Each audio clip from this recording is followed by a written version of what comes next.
You're watching the Business English webinar series brought to you by Human English. You can find podcasts and videos of these lectures online at humanenglish.com. Okay, welcome everybody. Welcome to today's webinar. Today's webinar is Socializing Networking in English. And this is the first of a two-part series on socializing. It's going to be about networking and making contacts. Okay, my name is Monica, and I come from America. I am from Philadelphia. It is a city on the northeast of the United States, 90 miles from New York. But at the moment, I'm living and working in Milan, Italy as an English teacher. Okay, so if you're interested in any courses, you can visit our website or write our email, which I will show you at the end of the webinar. Okay, so let's go on today to socializing in English. Socializing in English, making contacts, is a very important skill because you need to socialize in English often before a meeting or after a meeting, maybe before dinner or lunch with colleagues or business associates, or maybe to greet some visitors who are coming to your country or your country, or to your company. Okay, so can you write in the chat box, where do you have to speak English related to work? So are there any occasions where you need to speak English, whether it be at work or outside work? Maybe you can write that in the chat box. Okay, Klaus uses English in the office. Okay, also at phone, on phone, right? Colette is for studying. Okay. Okay, so there's different times we need English. Could be for study, could be for work. On Klaus, okay, Klaus really uses English a lot. He also uses on business trips. Okay, so there's various times when you may need to use English, and sometimes it is socializing. Okay, these are some examples. When you have to meet people at airports and train stations, maybe visitors coming to your company, interact in restaurants and bars, welcoming visitors, entertaining visitors to your country or company, planning future contact, doing business informally, talking to people before and after meetings, chatting to people at conferences or trade fairs, visiting people's homes, telling stories, anecdotes, or jokes. An anecdote is like a personal story about something that has happened to you, and engaging in small talk. Small talk is key, okay? And if you can remember from one of our webinars previously, I explained to you that small talk is informal conversation which you usually have before a meeting or a presentation at work, just to break the ice and get to know your colleagues and business associates. It's a good way to start off when you meet somebody. Okay? Okay, so let's take a look at the summary of today's webinar. We're going to be looking at welcoming visitors and exchanging contact details, discourse, how to keep the conversation going, and the language of requesting, declining requests, developing an informal conversation, and exchanging information. We'll also be looking at planning future contact and saying goodbye. We're going to be examining informal language and compare it to the written language. So we're going to be examining spoken language and written language because it's a little bit different. Okay, so we're going to learn how to different ways to say hello, what we say in between, and then finally saying goodbye. Okay, now I'm going to dictate a few words and expressions to you. So you can just listen and see if you can remember any words or expressions that I dictate, and you can write it in the chat box. Okay. So you can just listen and then write any words or expressions you hear. Rapport, rapport, establish rapport, establish rapport, Nice to meet you. Nice to meet you. I don't think we've met. I don't think we've met.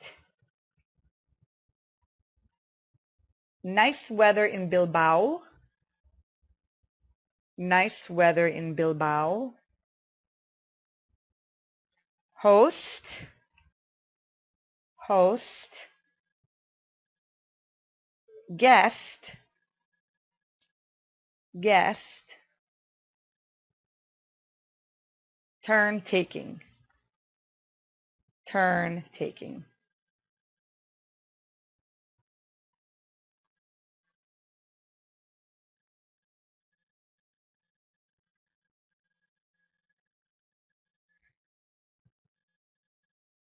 Okay, so that's very good. I see some words that you've written down. Okay, nice to meet you. I don't think we have met. Guest. Okay. Okay, also Olga has written some words down. All right. Okay, and Colette. Okay, that's very good. I see that you've gotten some of the words. There may be one difficult one, and that was the last one, turn taking. So let's look here on the slide, and we can see the words. Okay.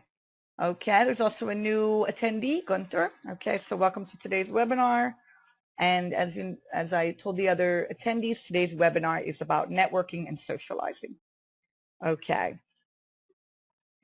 And to answer George's question, I will explain at the end of the webinar about the slides. Okay, so at the end of the webinar today, I'll explain about receiving slides. Okay. So I see that most of you wrote a lot of different words down, and let's take a look at them now. The first one is rapport. Okay, the pronunciation is rapport. We do not pronounce the T. Rapport is the relationship of mutual understanding or trust between people. So it means trust and understanding between two people. Okay, and it's important in a workplace to establish rapport. It means to develop the relationship between two people.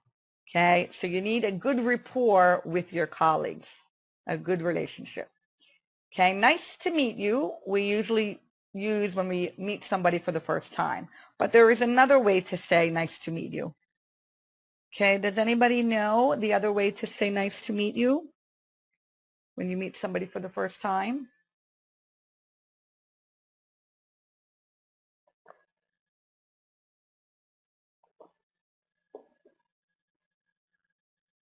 Okay, well, Olga asked the question when you meet somebody for the first time, how do you do?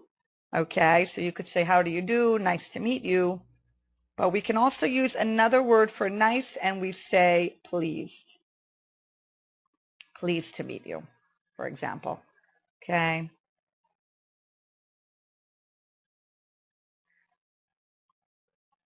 Okay, pleased to meet you is also. Okay. Then we can ask, if we're not sure if we met the person, I don't think we've met. Sometimes you bring up the weather, nice weather in Bilbao. Okay. And then we have the words of host and guest. Okay. A host is the one who receives or entertains the visitors in a social situation at work or at home. So the host will be the person who receives the visitors. The guest is the visitor. Okay, the guest is the one who is receiving hospitality at home or in a restaurant, or is the visitor at the office or in the country. And then finally we have turn taking. And turn taking are the rules how to construct conversation. Okay, it's the rules about how to construct conversation. You need to take turns when speaking. Okay, so you can't always speak only you. You need to take turns and allow also the other person to speak. Okay, so I'm just going to read now a text, and you're just going to listen to the text, and it's going to be about socializing. Okay, so just listen. Socializing is an important skill in business. This is because a lot of business is done at conferences, in restaurants, at airports, before and after meetings. It is often vital to establish and maintain good rapport with clients and colleagues. However, socializing in English is not easy and can make people feel nervous. Okay, so here we can see the text. Okay, socializing is an important skill in business. This is because a lot of business is done at conferences, in restaurants, at airports before and after meetings, etc. It is often vital to establish and maintain good rapport with clients and colleagues. However, socializing in English is not easy and can make people feel nervous. Okay, so again, you have to try to build rapport, build a good relationship with your clients and colleagues. Now, do you ever feel nervous in any situation when you speak English? Okay, do you feel nervous? You can just write yes or no. Are there any situations during your work day that you may feel nervous?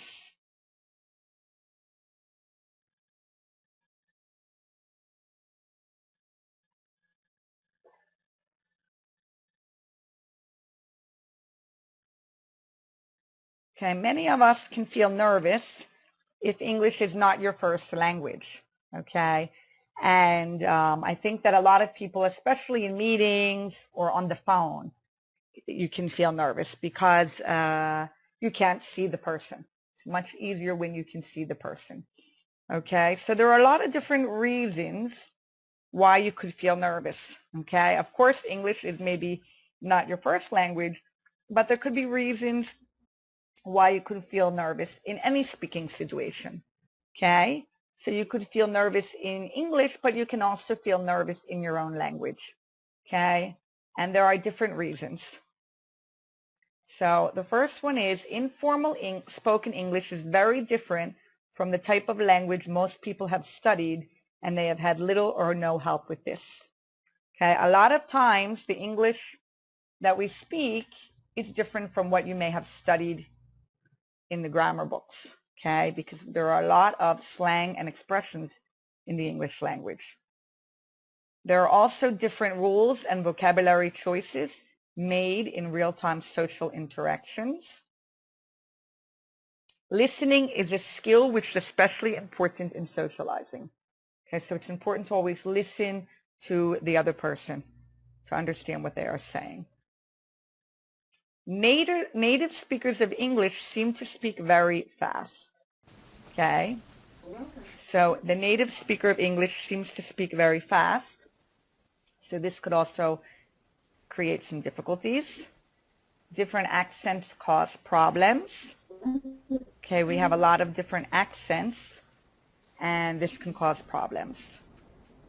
Okay. The pressure to perform well is much stronger when you're speaking to colleagues or clients in real time. Okay, so sometimes there is some pressure to perform very well when you're speaking to your colleagues or clients. And that can also make some reasons to make it you feel nervous. Okay. Speakers need to be aware of the cultural rules. Okay, there are different cultural rules that you need to follow, and it is difficult to keep the conversation going. Okay, so there are various reasons why you may feel nervous when speaking, and of course speaking in another language. Okay, we're going to look now at a script of an informal conversation when two people are meeting for the first time. Okay, so let's just look at this when two people are meeting for the first time. Okay, hi, I'm Raquel Silva. Hello, my name's Tony Morris. We spoke on the phone yesterday, wasn't it? Yeah, nice to meet you. You too. Nice offices. Nice offices you have here, don't you? A bit over the top, though, these chairs. But can't grumble. Works for me. Park yourself here. I'll just be a tick. Okay, if you look at this conversation, this is quite different from formal language. You can see two people speaking, Raquel and Tony, and it's very informal. Okay, it's informal conversation. Okay, and it's quite different from a written language. The first thing we can notice is there are some expressions and maybe some new words. So let's take a look at the words. We have the word grumble, but can't grumble. Okay? Does anybody know the meaning of grumble?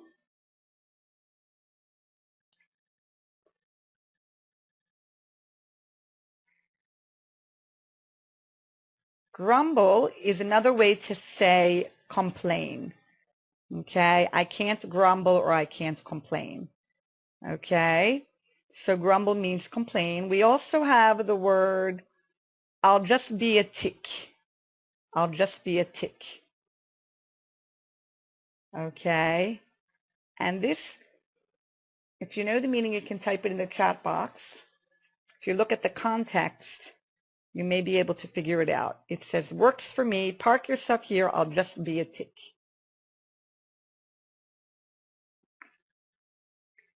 Okay, I'll just be a tick, I'll just be a moment. I'll just be an instant.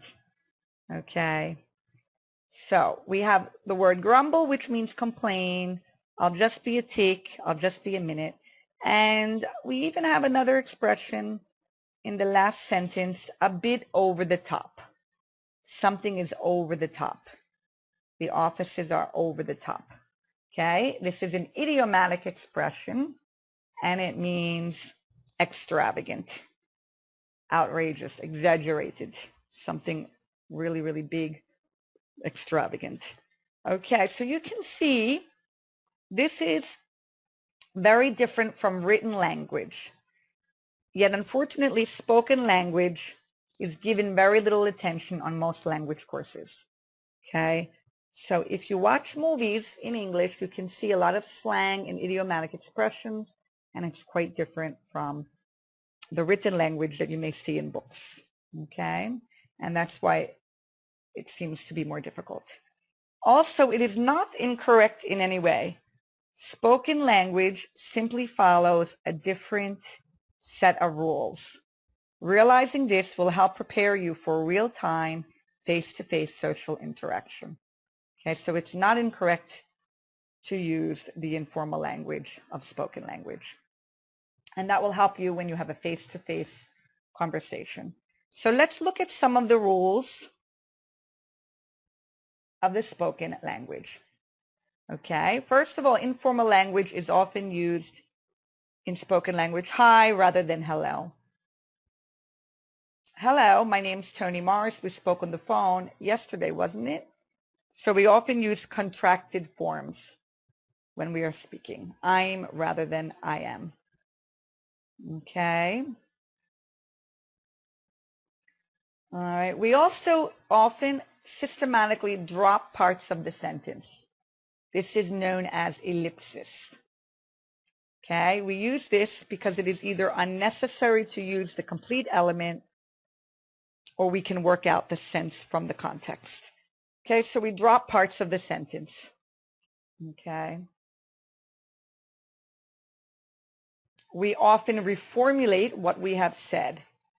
Nice offices you have here, don't you? Okay, this is known as a repair strategy. We use tag questions at the end. A tag question is don't you? We often use that at the end of a sentence when we talk informally. And it's also a feature of turn taking, because now it will be the next person's turn to speak. And as you can see, we have some of the idioms that we looked at. We use idiomatic expressions. Over the top. Over the top means extravagant. Here is another one, park yourself. Okay, park yourself here. Park is usually referring to driving when you park, but in this case it just means wait here a minute. I'll just be a tick. I'll just be a moment. And we also see a multi-word verb, a phrasal verb, get on with. And we can get on with it. Okay, let's get on with the lesson. Let's get on with the meeting. Get on with is a phrasal verb, means let's continue. Okay? And finally, the sentence is not the main unit of grammar. We tend to use phrases. Okay? We don't make complete sentences. We often use phrases. Nice offices. Nice offices you have here. Okay. So as we can see, we use a lot of different rules in the spoken language. We tend to use idioms, contractions, and more informal language. Okay, now we're going to look at a greeting between people and some expressions that we can use when you greet people. Okay, when you meet them for the first time and you want to greet them. Okay, so let's take a look. Hi, hello. I don't think we've met. My name's Monica, for example. Hello, hi, I'm Tony.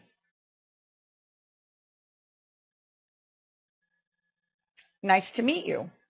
Or we can say pleased to meet you. You too. Okay, here we have an answer, fine. So what would be the question here? What would be the question for this answer? There are really two ways to say this question.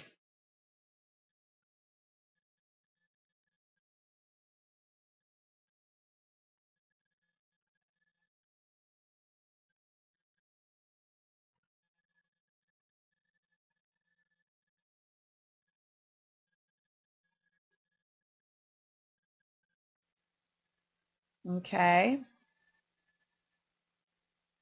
Right, that's very good. Okay. Olga, how do you do? And there is another way to formulate the question. How are you? Okay, so we can say how are you or how do you do? Both ways are correct. Okay. Here we have an answer, good. Weather okay in Germany? So what would be the first part of this question, do you think? The answer would be good. Weather okay in Germany? What might be a question for that?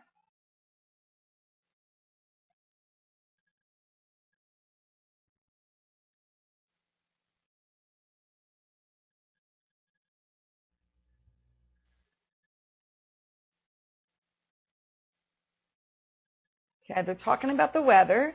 So a question could be, how's the weather?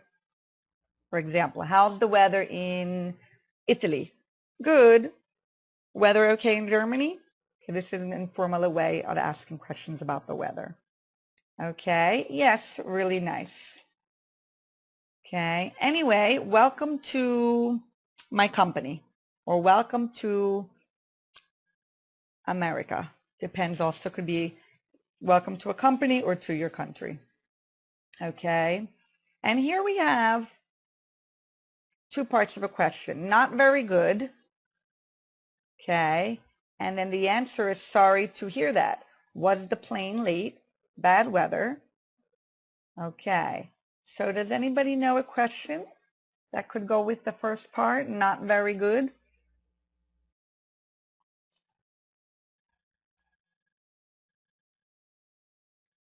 Okay, so you're talking about here, the answer is, was the plane late? Bad weather. So it's probably referring to the journey. Not very good. Okay, so we may ask the question, okay, right, well, Olga asked, is it a hurricane here? Right, okay. So it could be related to the weather, right, or the journey, or the flight. Okay, it could also be the flight. How was your flight? Or how was your journey? Not very good. Sorry to hear that. Okay, sorry to hear that. Was the plane late? Bad weather. Okay. And yes, the usual rain. Okay, so these are a lot of different ways when you first meet somebody to greet them. Usually you're going to be talking about the weather, their journey, welcoming them to the company. Okay, so when you meet for the first time, What questions would you ask visitors? So maybe write down one question that you may ask a visitor who has just arrived in your country or in your company. A visitor coming, could be a client or a colleague. What would be a question that you may ask them?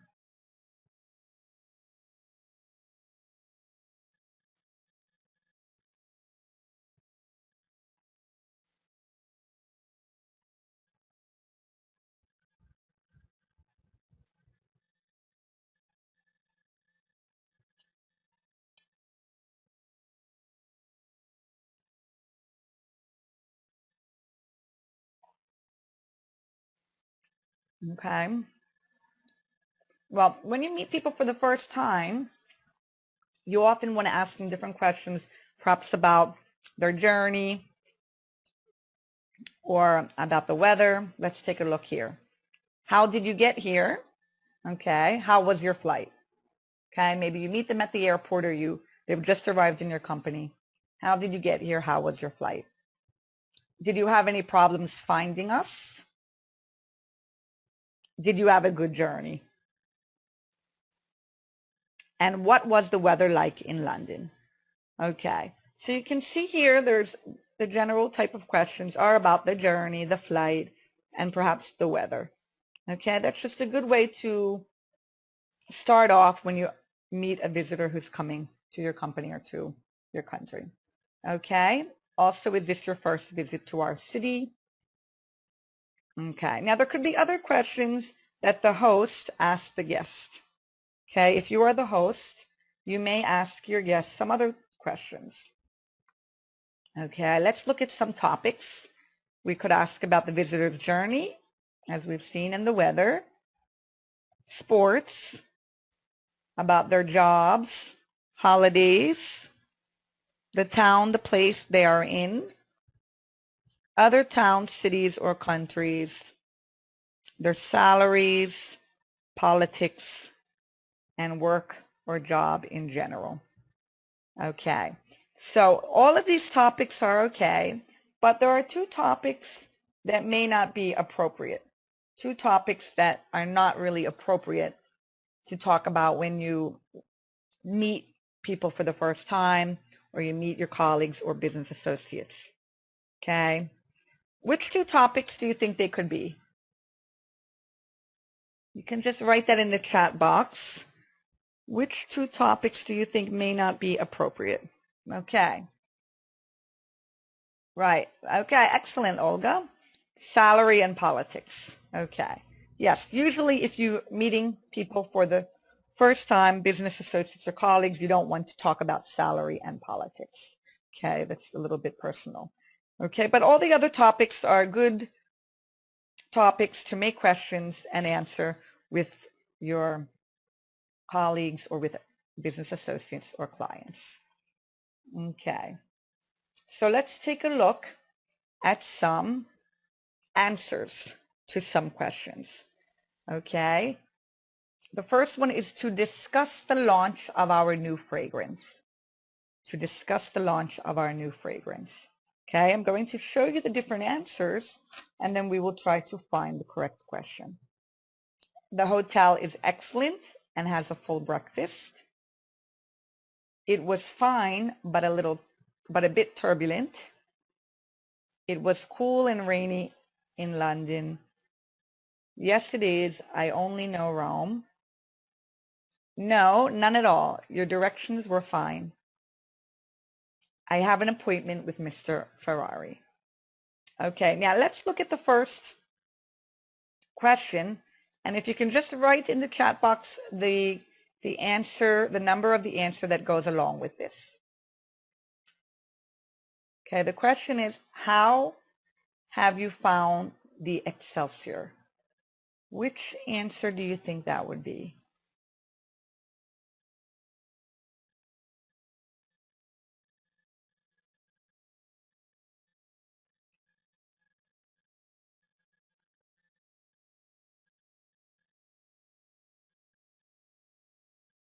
Okay, how have you found the Excelsior?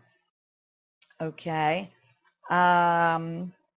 Right. Excellent, Olga. Okay, maybe you didn't catch that one because of the word Excelsior. That's the name of the hotel.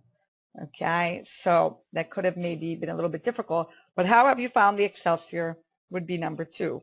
The hotel is excellent and has a full breakfast. Okay. How was the flight? Okay, which number of question would that one go with? How was the flight?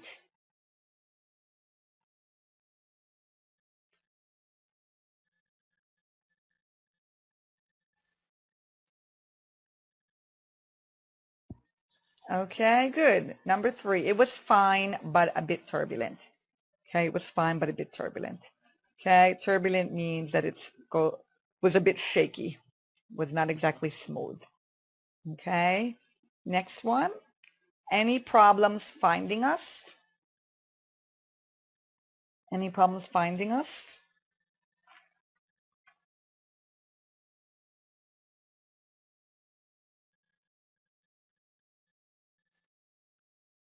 Okay, if you want to answer, you can go into the chat box. Just type in the number of the answer. Okay, you can find that in the chat box. You can just type in the answer. Any problems finding us? Right, Olga. Number 6. No, none at all. Your directions were fine. Okay. Is this your first time in Milan? Is this your first time in Milan?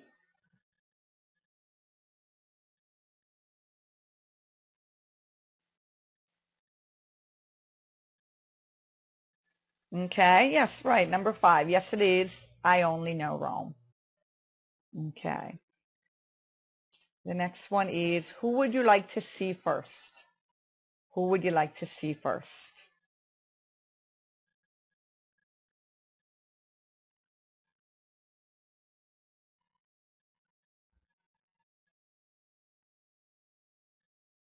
Okay, right. Okay, that's very good, Olga. Olga's getting them all correct. Who would you like to see first? Number 7. I have an appointment with Mr. Ferrari. Okay. This is an important question. Can I ask why you're here? Can I ask why you're here? Okay, this is usually asked by the receptionist or the secretary in the office.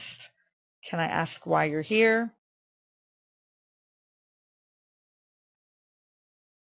Very good. So discuss the launch of our new fragrance. Okay.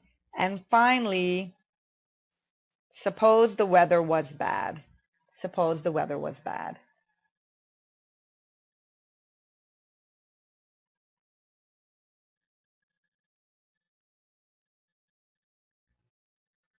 Okay, so which one would that be?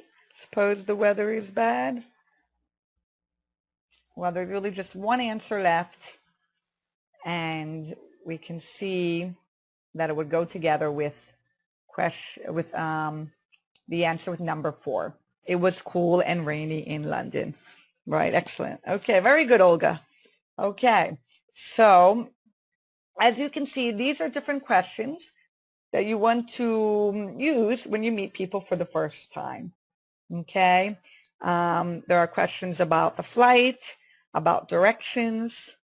Okay, there's also questions about perhaps the hotel where you may be staying, and also the reason or purpose for your visit. Okay, and this is a good way to start off a conversation when meeting people for the first time, to get to know them and to make them feel comfortable. Okay. Now, it's also important to keep the conversation going. Okay, after the small talk, you have to continue and keep the conversation going. You may go to a restaurant for lunch, or you may have some time for some small talk and conversation before the meeting begins. So you want to keep it going. Let's look at a conversation here and just listen as I read the conversation. And at the end, write down in the chat box, do you think it's a natural conversation? Do you think that this will be a natural conversation between two people? Okay, but first just listen to the conversation. Who do you work for? I work for Michelin. Is it a French company? Yes, it is. Where is it based? It's based in Clermont-Ferrand in France. What does the company do? Michelin makes tires and sells them all over the world. How many employees does the company have?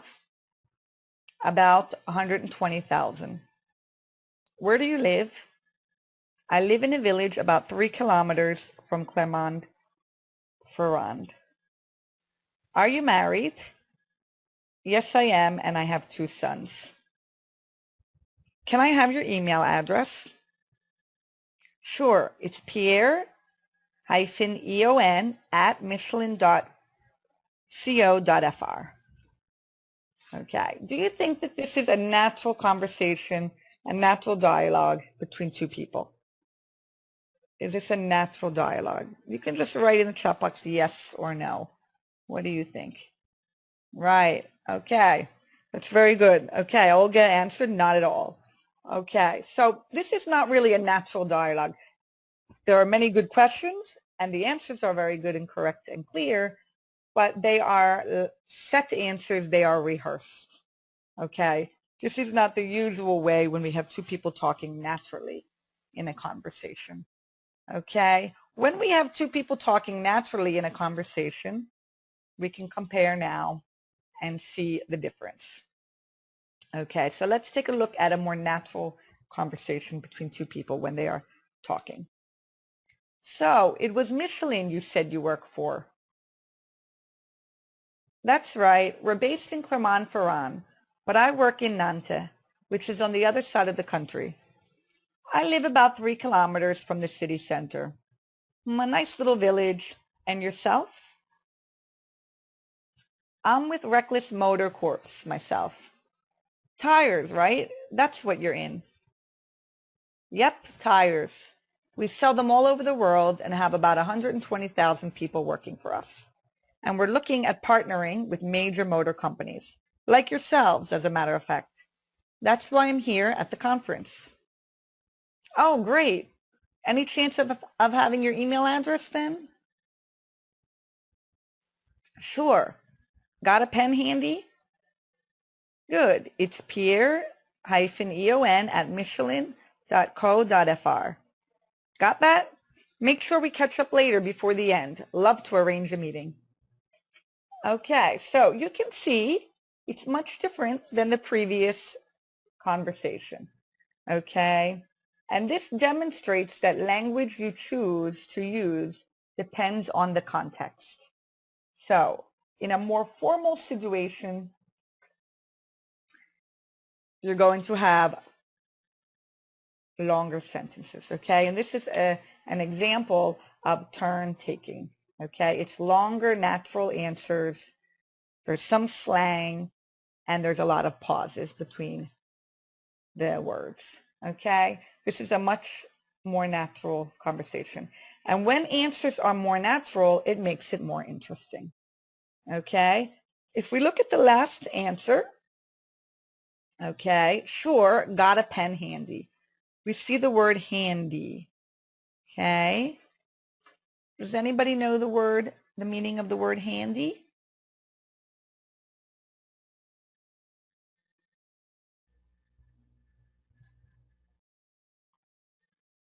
Okay, so if you want to get somebody's email address, you may want to take it down, make a note of it by pen, and you can ask, got a pen handy?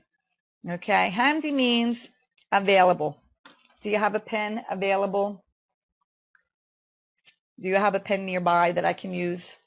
Okay, it's a little bit of a slang way of saying available. Okay, so once again, you can see that in a real conversation, we have longer natural answers, we have more pauses, and we use a little bit of slang. Okay, another slang is instead of saying yes, we use yep. Okay, and this can sometimes make it difficult because native speakers may use this type of slang when speaking. Okay, when you meet people for the first time, you may want to ask for a business card. It's important and a good idea to exchange business cards so that you can have the contact details. of the colleague or business associate. Okay, these are different ways of asking for a business card. Business card, you must give me your business card. Give me your business card. Do you have a business card? You wouldn't happen to have a business card, would you? It is of the utmost importance that business cards are exchanged between us. Okay, so which ones do you think would not be suitable? You can just type down the number in the chat box. Which ones do you think may not be suitable, a suitable way to ask someone for their business card?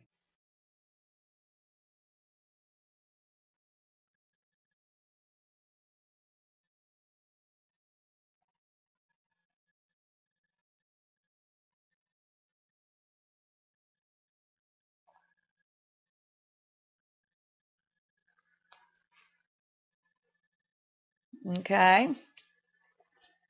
Okay, Olga stated number 6.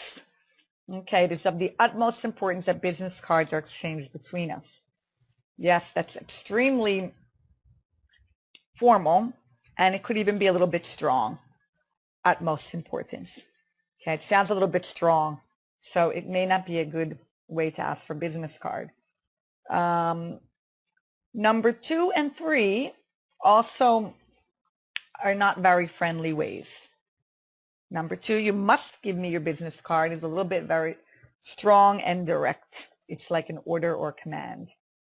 And number 3, also give me your business card, is not very polite. Okay, so you want to be polite with people. It's important to show some politeness, especially with business associates and colleagues. Okay, now here are some possible answers to the questions number 1 to 6. Okay, there are different answers, but we can try to match them together. So we have, I would indeed, here it is. Okay, any question that you see that would be suitable for that answer? I would indeed, here it is. Okay, number 5. Excellent. Because we're using in number 5 question, wouldn't. You wouldn't happen to have a business card, would you? Okay, so we can respond with the answer, I would indeed, here it is. Okay.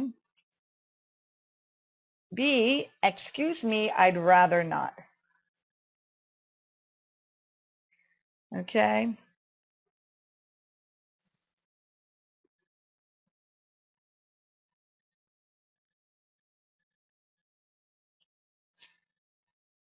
Any question that could go along with this one? Excuse me, I'd rather not. Okay. Well, in this one, we could have different answers. Here I see a possibility.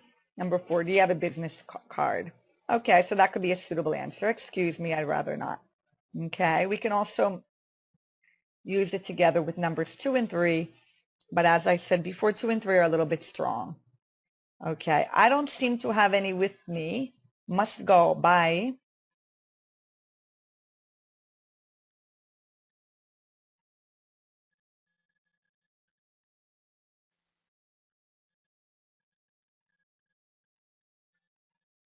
Okay, right, good.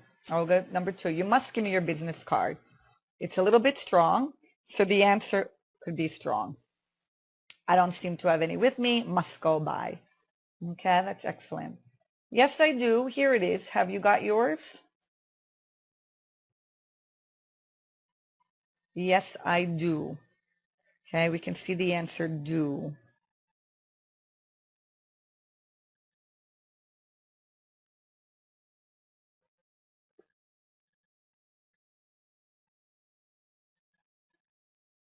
Okay, in this one, the answer is yes, I do, so it goes together.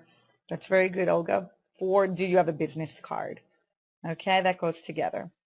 And E, that's rather unfortunate, as cutbacks have resulted in the non-renewal of cards for all but the most senior staff.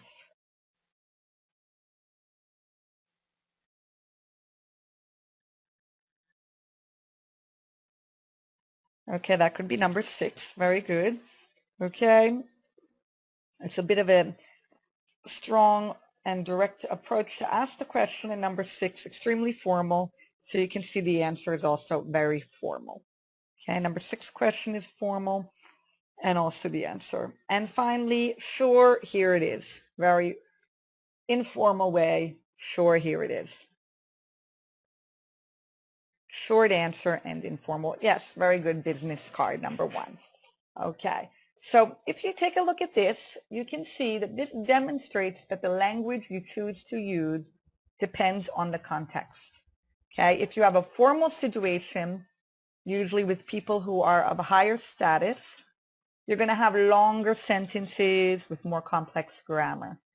And if you have an informal situation, you tend to have shorter sentences with more slang expressions or easier grammatical forms. Okay, so that's very good. Now we're going to finally go on to requesting, accepting, and refusing. Okay, another important part of networking or socializing is invitations. And here are some simple informal invitations to ask somebody to go to a restaurant for a meal or to go for a drink.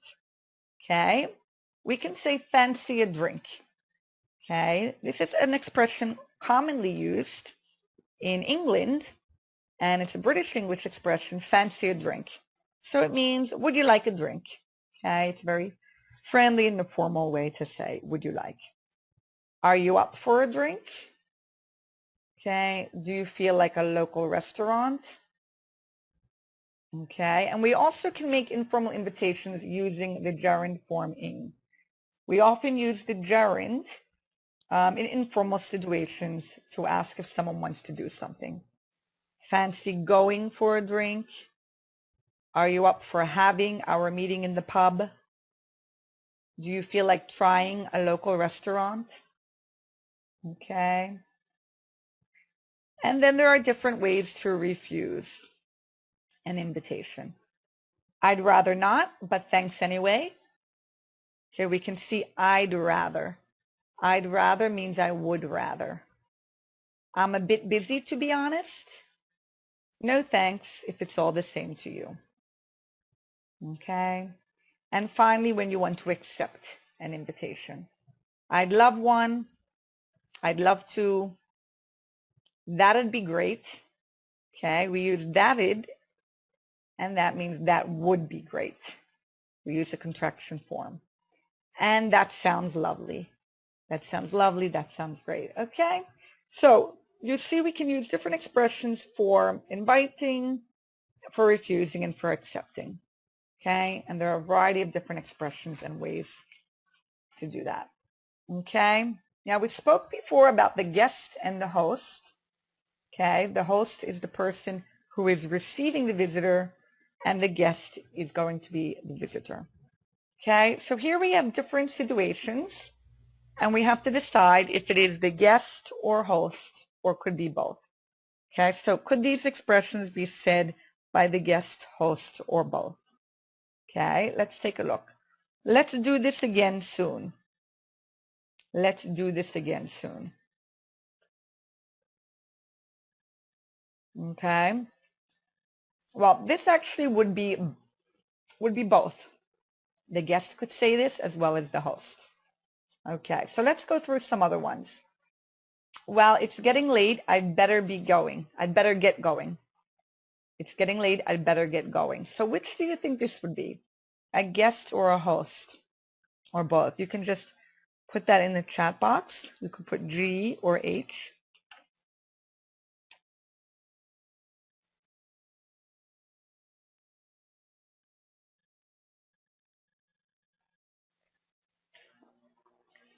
Okay, well, let me run through them with you. It's getting late. I better get going.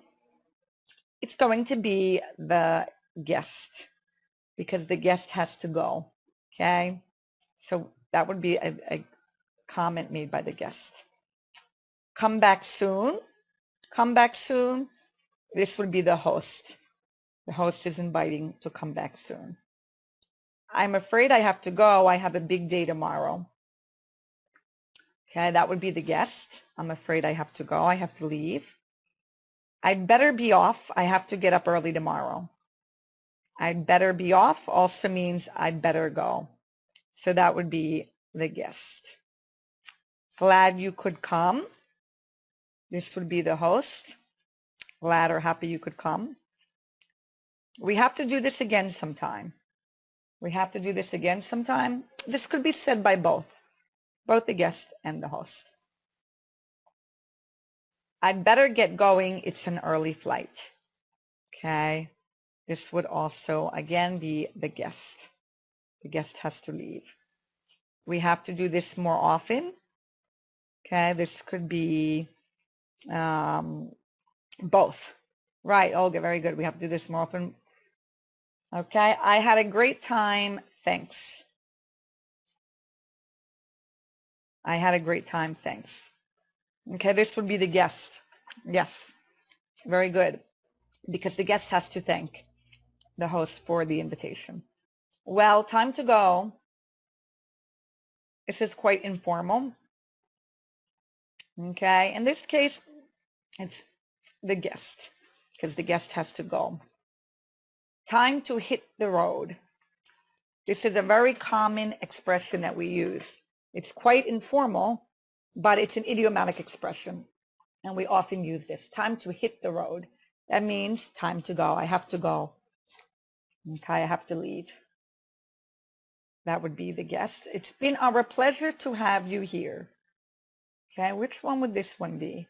It's been our pleasure to have you here. Okay, very good, Olga. That's the host. Okay, the host is expressing pleasure at having the guest or the visitor come. It's been a delightful visit. This is also formal. It's been a delightful visit. Okay. It's been a delightful visit. This would be formal and it would be the guest. Okay, because the guest has made the visit. Okay. Thank you for coming. Okay. Of course, this would be the host. The host is thanking for coming. Thanks for dropping by. Dropping by is another way to say coming. Okay, it's very informal. We use it a lot when we're speaking. Thanks for dropping by. And thanks for having me over. This is another way, informal way of saying thanks for coming. Okay, so as you can see, we use a lot of informal language in spoken English. And it's important when socializing and networking with clients and colleagues and business associates to keep the conversation going, okay, to make the conversation as natural as possible, to have some small talk, and also to invite and reject or accept invitations, okay? And it's important to learn these expressions because this can help you in the next time when you have to meet some new clients or greet new visitors coming to your company or to your country. Okay, so you will be getting, thank you for coming today. And this was our webinar on socializing, and the second part of the socializing webinar will be next week. Okay, so thank you very much for coming and thank you for participating. Okay, I hope you enjoyed today's webinar. And I just want to review now any information that you may have. So if you would like to know the webinar schedule, okay, or any information about our private classes and small group classes, you can visit our website. Okay, you can see here, www.humanenglish.com. Okay, and if you have any questions regarding the slides or regarding PDF file, you can also write us at this email, support@humanenglish.com. Okay, so if you look at the website, you will be able to see the PDF files, which will contain some of the language and the vocabulary from the webinar, as well as some of the answers to the questions. And this is very useful for you to help you to continue to review and study. Okay, well, thank you for coming. to today's webinar. I look forward to seeing you at the next webinar. Okay, we'll continue the next socializing webinar next week. And again, if you have any questions or you would like any information about slides or PDF files or anything, you can visit our website or write us at this email.